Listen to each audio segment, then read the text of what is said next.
நேயர்கள் அனைவருக்கும் எனது இனிய வணக்கம். நான் உங்கள் டிஜே சுந்தரபாண்டி, சிவகாசியிலிருந்து. நேயர்களே, தற்போது நம்ம பார்க்க போகிற விஷயம் என்ன அப்படிங்கும்போது 2025ஆம் ஆண்டு ஜூலை மாத பலன்களை பற்றி பார்க்க போகிறோம். இந்த மாத பலன்கள் என்றாலே கோச்சார கிரகங்கள் எந்தெந்த ராசியில் அமர்ந்திருக்கிறார்களோ அந்த ராசியின் அடிப்படையில் உங்களுடைய ராசிக்கான பொது பலன் தான் இப்போ பார்க்க போகிற இந்த மாத பலன். அதாவது மாதம் அப்படின்னாலே இந்த மாத கோள்களாக கருதப்படுகின்ற சூரிய பகவானை தான் ஃபஸ்ட்டு எடுத்துக்கிறோம். சூரிய பகவான் உங்களுடைய ராசிக்கு எந்த இடத்தில் அமர்ந்திருக்கிறார்களோ அதன் அடிப்படையில் உங்களுடைய எதிர்கால சம்பந்தப்பட்ட அந்த மாதத்தில் நடக்கின்ற விஷயங்களை நம்ம கணக்கிடுறோம் அப்படிங்கிறது நிதர்சனமான உண்மை. ஸோ அப்படி பார்க்கும்பொழுது இந்த மாதத்தில் கிரகங்கள் எந்தெந்த நிலையில் இருக்கிறாங்க, உங்களுடைய வாழ்க்கையில் என்னென்ன விஷயங்கள்லாம் நடக்க போகுது என்பதை பற்றி நம்ம பார்க்க போகிறோம். வாங்க வீடியோக்குள்ளே போகலாம். ஸோ அதுக்கு முன்னாடி ஒரு விஷயம் சொல்கிறேன். பொதுவாகவே ஒரு வீடியோ போடுறோம்னா உங்களுக்கு உங்களுடைய ராசியில் என்னென்ன விஷயங்கள்லாம் நடக்க போகுதுன்னு சொல்லி ஃபில்ட்ரு பண்ணி கோச்சார கிரகங்களை வச்சு நம்ம உங்களுக்கு பலன் கொடுக்குறோம். ஸோ இதை நீங்கள் ஃபுல் வீடியோவும் பாருங்கள். பார்த்துட்டு உங்களுடைய மேலான கருத்துக்களை கட்டாயமாக பதிவிடுங்க. ஸோ அதே போல் ஜோதிடம் சார்ந்த விஷயங்கள் நம்மளுடைய யூடியூப் சேனலில் நிறையா போட்டுக்கிருக்கோம். உங்களுடைய நண்பர்களுக்கு, உங்களுடைய உறவினர்களுக்கு தயவுசெய்து ஃபார்வர்ட் பண்ணுங்கள். அதே போல் பார்த்திங்கன்னா இன்னொரு விஷயம், நம்மளுடைய யூடியூப் சேனலை சப்ஸ்கிரைப் பண்ணாதவங்க சப்ஸ்கிரைப் பண்ணிக்கோங்க. ஏன்னா வீடியோ போட்டோடனே உங்களுக்கு உடனே லிங்க் உங்களுக்கு சப்ஸ்கிரைப் பண்ணோடனே உங்களுக்கு நோட்டிஃபிகேஷன் வரும், நீங்கள் வீடியோ பார்க்கலாம். ஓகேவா? மேலான ஆதரவு கொடுத்துக்கிருக்கீங்க, இன்னும் நீங்கள் ஆதரவு கொடுக்கணுங்கிறக்காண்டி தான் ஸோ என்னுடைய வேண்டுகோளை வச்சுருக்கேன். இப்போ நம்மளுடைய ராசிக்கான பலன்களை பார்க்கலாம் வாங்க. கடக ராசி அன்பர்களுக்கு 2025ஆம் ஆண்டு ஜூலை மாதத்தில் கோச்சார கிரகங்கள் என்னென்ன மாற்றங்களை கொடுக்கின்றன?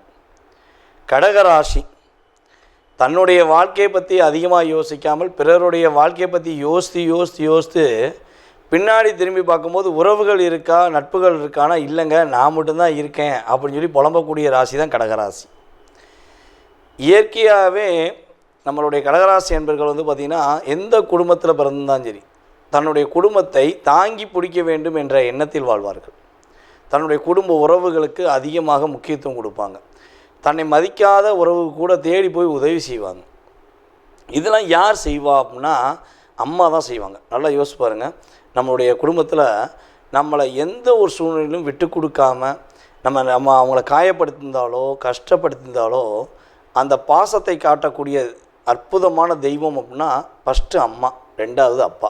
இந்த ரெண்டு உறவை தவிர்த்து வேறு எல்லா உறவுமே நமக்கு கண்ணுக்கு தெரிஞ்சு ஒரு மாயம்தான், அது யாராக இருந்தாலும் சரி.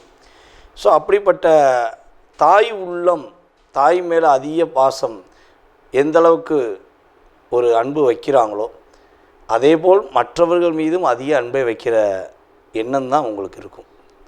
கூட இருப்பவர்களுக்கு ஒரு பிரச்சனைனா ஓடி போய் வேலை வைப்பீங்க, உயிரை கொடுத்து வேலை வைப்பீங்க. நான் விட மாட்டேன், என் ஃப்ரெண்டுக்கு பிரச்சனை, என்னுடைய சகோதரிக்கு பிரச்சனை, என்னுடைய சொந்தக்காரனுக்கு பிரச்சனை, என் பிரச்சனை மாதிரி நான் எப்படியாவது சரி பண்ணுவேன்னு சொல்லி உயிரை கொடுத்து வேலை வைப்பீங்க. உங்களுக்கு ஒரு பிரச்சனைன்னு சொல்லி ஃபோன் பண்ணுங்கள், ஒரு பய பக்கத்தில் நிற்க மாட்டான். அப்படி நின்னாங்க அப்படின்னா அதுவுமே பார்த்திங்கன்னா உங்களுடைய ராசிக்கு சார்ந்த நபர்களாகவே மட்டும்தான் இருப்பாங்க. போல் 10% தான் இருப்பாங்க. நீங்கள் செஞ்சது 100 பேருக்கு, நிற்கிறது 10%. ஸோ அப்போ எங்கே நம்மளுடைய உண்மையான அன்பு எங்கே அப்படின்னு தரக்கூடிய அளவுக்கு தான் கிரகங்கள் உங்களுக்கு கடந்த காலங்களில் கொடுத்துச்சு.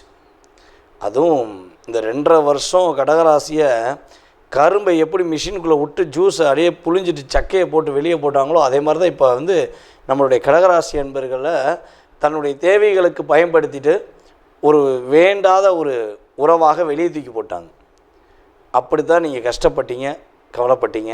ஸோ இந்த நிலையிலேருந்து நீங்கள் ஒரு மாற்றத்தை சந்திக்க போகிறீங்க அப்படிங்கிறது நிதர்சனமான உண்மை. இந்த ஜூலை மாதத்தில் பார்த்திங்கன்னா உங்களுடைய ராசியில் புதன் பகவான் அமர்ந்திருக்கிறார். ராசிக்கு 2ஆம் இடத்துல செவ்வாய் கேது, உங்களுடைய ராசிக்கு 8ஆம் இடத்துல ராகு அப்படின்னோடனே ஒரு பயம் வரும். ஏன்னா ஏற்கனவே ராகு கேது பயிற்சியில் பல பேர் கேட்டீங்க, ஐயா 8ஆம் இடத்துக்கு ராகு வந்துட்டார், என்ன பண்ண போகிறோம், ஏது பண்ண போகிறோம் அப்படின்னா நிறைய கேள்விகள் கேட்டீங்க. ஸோ நம்ம ராகு கேது பயிற்சி வீடியோவை மறக்காமல் பார்க்காதவங்க திரும்பியும் போய் பாருங்கள். நம்ம யூடியூப் சேனல்லே இருக்குது ராகு கேது பயிற்சி வீடியோ. ஓகேவா? ஸோ இப்போ 8ஆம் இடத்துல ராகு, 9ஆம் இடத்துல சனி பகவான், உங்களுடைய ராசிக்கு 11ஆம் இடத்துல சுக்கிர பகவான். 12ஆம் இடத்துக்கு வந்து பார்த்திங்கன்னா இந்த மாதம் இறுதியில் தான் வராரு. உங்களுடைய ராசிக்கு 12ஆம் இடத்துல இந்த மாதம் துவக்கத்தில் சூரிய பகவானும் குரு பகவானும், அப்புறம் 17ஆம் தேதிக்கு மேலே ராசிக்குள்ளேயே சூரியன் வரார். இந்த கிரகங்களுடைய அமைப்பின் ரீதியாக பார்க்கும்பொழுது கடகராசி அன்பர்களுக்கு இவ்வளவு நாட்களாக நடக்காத விஷயங்கள், இது நடந்தால் நான் சந்தோஷமாக இருப்பேன், இது நடந்துச்சுன்னா என் வாழ்க்கையில் ஒரு மாற்றம் வரும், அதுக்காக நான் காத்திருக்கேன் அப்படின்னு சொல்லி ஏதேனும் நீங்கள் காத்திருக்கீங்க அப்படின்னா உங்களுடைய காத்திருப்புக்கான விஷயங்கள் கிரகங்கள் உங்களுடைய சுய ஜாதக ரீதியாகவும் நன்றாக இருந்தால் இந்த கோச்சார கிரகங்கள் அதை இயக்கி கொடுக்கக்கூடிய ஒரு ஆற்றலாக இருக்கும். அது எப்படின்னா, வண்டி இருக்குது, வண்டி ஓடுறதுக்கு தயாராக இருக்குது, ஆனால் பெட்ரோல் இருந்தால் தானே ஓடும். அப்படிங்கிற மாதிரி தான் உங்களுடைய கிரக அமைப்பு ரீதியாக சுய ஜாதகமும் வலிமையாக இருந்தால் இந்த கோச்சார கிரகங்கள் ஆகிய பெட்ரோல் வண்டிக்குள்ளே உள்ளே போய் நீங்கள் ஸ்டார்ட் பண்ணி வண்டி ஸ்டார்ட் ஆகிரும், உங்களுடைய எதிர்பார்ப்பு நிறைவேறும். அப்படிங்கிறது சூட்சும ரகசியம். ஓகேவா? ஸோ அப்போ கடகராசிக்கு தடைகள் விலகக்கூடிய ஒரு அற்புதமான காலகட்டம். அரசாங்க துறையில் வேலை பார்க்குற நம்முடைய கடகராசி என்பவர்களுக்கு பதவி உயர்வு கிடைப்பதற்கான ஆற்றல் உண்டு.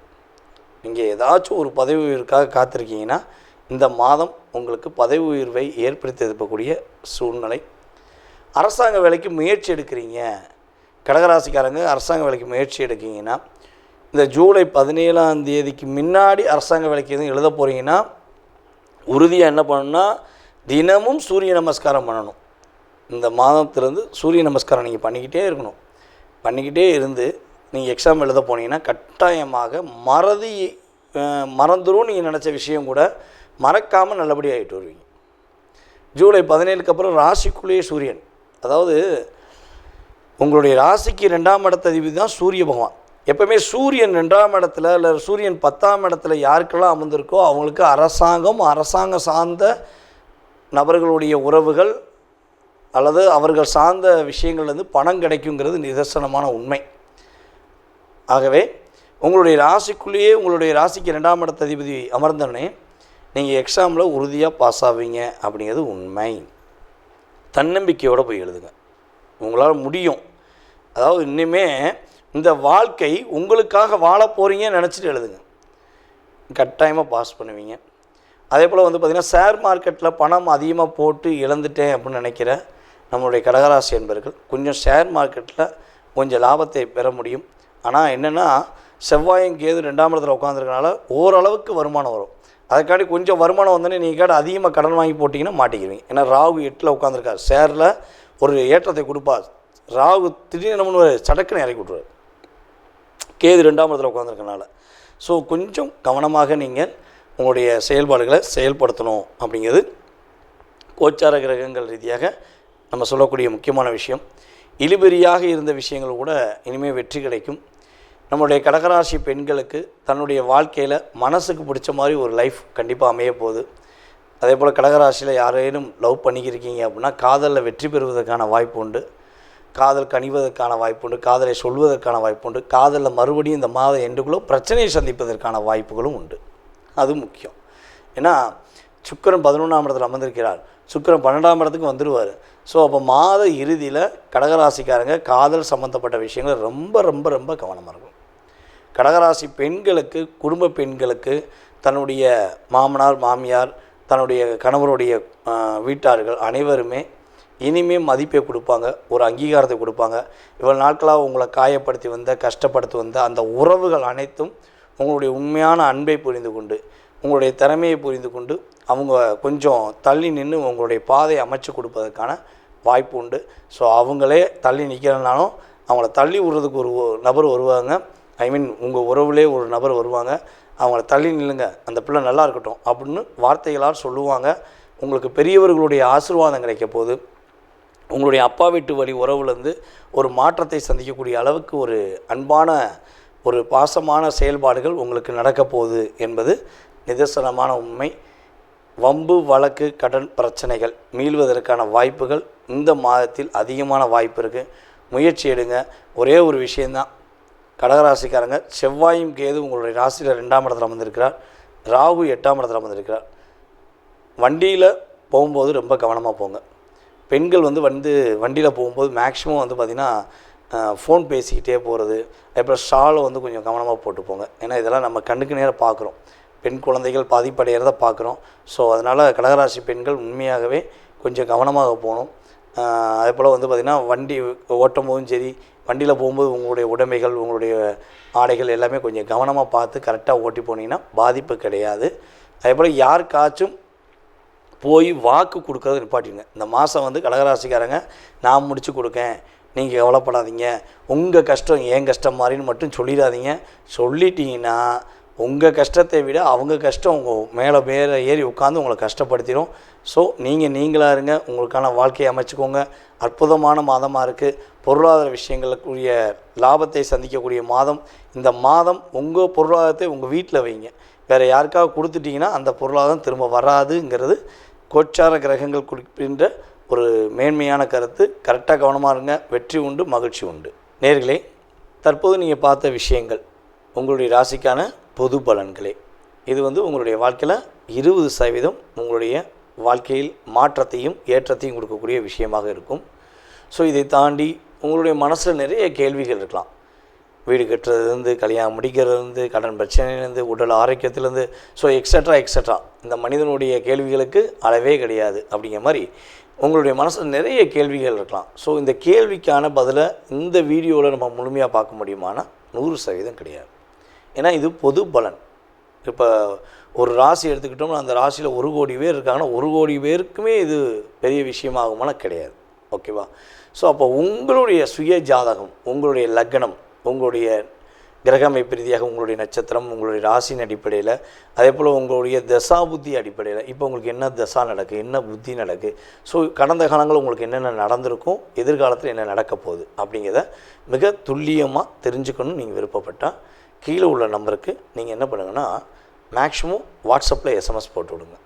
அதில் எஸ்எம்எஸ் போடும்போது தாங்கள் எந்த ஊர்லேருந்து பேசுகிறீங்க, அதேபோல் எந்த நாட்டிலேருந்து ஜாதகம் பார்க்கணுன்னு விருப்பப்படுறீங்க அப்படிங்கிறத தயவுசெய்து இன்ஃபார்ம் பண்ணுங்கள். ஏன்னா நமக்கு வெளிநாட்டிலலாம் நிறைய கால்ஸ் வருது. எல்லா ஊர்லேருந்துமே, எல்லா கண்ட்ரிலேருந்து வருது. கனடாலேருந்து, சிங்கப்பூர்லேருந்து, மலேசியாவிலேருந்து, ஸோ ஆஸ்திரேலியாவில் கூட நமக்கு நிறைய பேர் நம்மகிட்ட ஜாதகம் பார்த்துக்கிட்டு இருக்காங்க. அப்போ டைம் வேரியேஷன் ஆகும். இந்தியாவுக்கும் அந்த நாடுகளுக்கும் உள்ள மற்ற நாடுகளுக்குள்ள டைம் வேரியேஷன் வித்தியாசமாக இருக்கும். ஸோ அப்போ நீங்கள் எந்த நாட்டிலேருந்து பேசுகிறீங்க அப்படிங்கிறீங்களோ அதுக்கு தக்கன உங்களுக்கு அப்பாயின்மெண்ட் டைம் கொடுக்கப்படும். ஸோ அதனால் தயவுசெய்து மேக்ஸிமம் கால் பண்ணி எடுக்கலைன்னா நீங்கள் வாட்ஸ்அப்லேயே எஸ்எம்எஸ் பண்ணுங்கள். உங்களுக்கான கால நேரத்தை அப்பாயின்மெண்ட் டைம் பிடிச்சி உங்களுக்கு ஜாதகம் சம்மந்தப்பட்ட அத்தனை விதமான கேள்விகளுக்கும் பதிலளிக்க நான் காத்திருக்கிறேன். மேலும் உங்களுடைய மேலான ஆதரவை கொடுத்த எங்களுடைய ரசிக பெருமக்களுக்கும் அன்பு நேயர்கள் உங்களுக்கும் என்னுடைய பணிவான நன்றியை கூறி விடைபெறுகிறேன். நன்றி, வணக்கம்.